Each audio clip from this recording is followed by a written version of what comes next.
بسم اللہ الرحمن الرحیم نحمدہ و نصلی علی رسولہ الکریم۔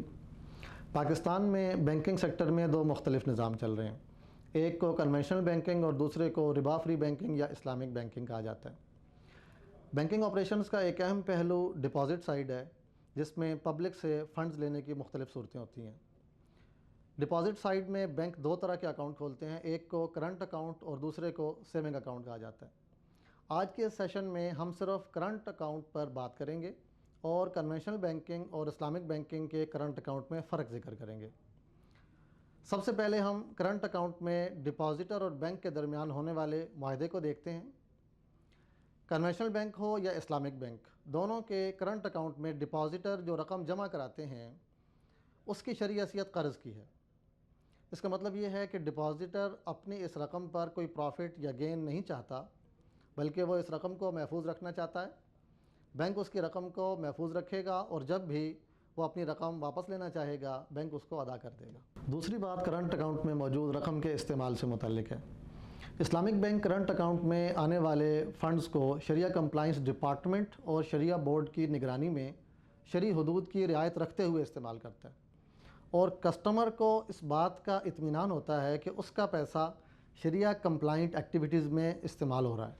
اس کے مقابلے میں کنونشنل بینک اپنے کرنٹ اکاؤنٹ ڈپازٹ کو چونکہ شریعہ کمپلائنٹ جگہوں پر اور شریعہ کمپلائنٹ ایگریمنٹ کے تحت انویسٹ کرنے کا پابند نہیں ہوتا، اس لیے کنونشنل بینک ان فنڈز کو کہیں بھی یعنی ربا بیسڈ فائنینسنگ کے لیے استعمال کر سکتا ہے۔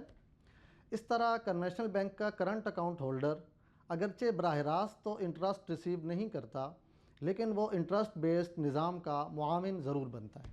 اور تیسری بات بینک کی طرف سے کرنٹ اکاؤنٹ پر ملنے والی سروسز سے متعلق ہے۔ کرنٹ اکاؤنٹ کی شرعی حیثیت چونکہ قرض کی ہے، اور قرض پر کسی بھی طرح کا مشروط نفع اٹھانا، چاہے وہ کیش کی صورت میں ہو یا فری آف کاسٹ سروسز کی صورت میں ہو، وہ ربا کہلاتا ہے اور جائز نہیں ہے۔ کنونشنل بینکس اپنے کرنٹ اکاؤنٹ ڈپازیٹرز کو اپنا کرنٹ اکاؤنٹ ڈپازٹ بڑھانے کے لیے مختلف free of cost services offer کرتے رہتے ہیں، جن سے فائدہ اٹھانے کی وجہ سے کنونشنل بینک کا current account holder current account کھلوانے کے باوجود ربا سے محفوظ نہیں رہ سکتا۔ اس کے مقابلے میں اسلامک بینکنگ میں کرنٹ اکاؤنٹ ہولڈر کو جو سروسز دی جاتی ہیں ان میں شریعت کے اصولوں کی مکمل پاسداری کی جاتی ہے، اور کرنٹ اکاؤنٹ ہولڈر کو سہولیات اور سروسز دینے کے بارے میں شریعت کا اصول یہ ہے کہ کرنٹ اکاؤنٹ ہولڈر کو وہ سروسز فری دی جا سکتی ہیں جو فنڈز جمع کروانے یا نکلوانے سے متعلق ہوں۔ مثلا چیک بک یا ATM کارڈ فری دیا جا سکتا ہے، لیکن ان کے علاوہ کوئی اور اضافی سروس، مثلا آن لائن فنڈز ٹرانسفر کی سروس یا لاکرز وغیرہ کی سروس فری دینا یا ان کے اوپر کوئی خاص ڈسکاؤنٹ دینا، یہ شرعاً درست نہیں ہے۔ البتہ اسلامک بینک اگر اپنے کرنٹ اکاؤنٹ ہولڈرز کو کوئی اضافی سروس فری دینا چاہیں تو ایسی سروس فری دی جا سکتی ہے جو اکراس دی بورڈ فری ہو۔ اس کا مطلب یہ ہے کہ کرنٹ اکاؤنٹ والوں کے لیے بھی وہ فری ہو اور سیونگ اکاؤنٹ ہولڈرز کے لیے بھی فری ہو۔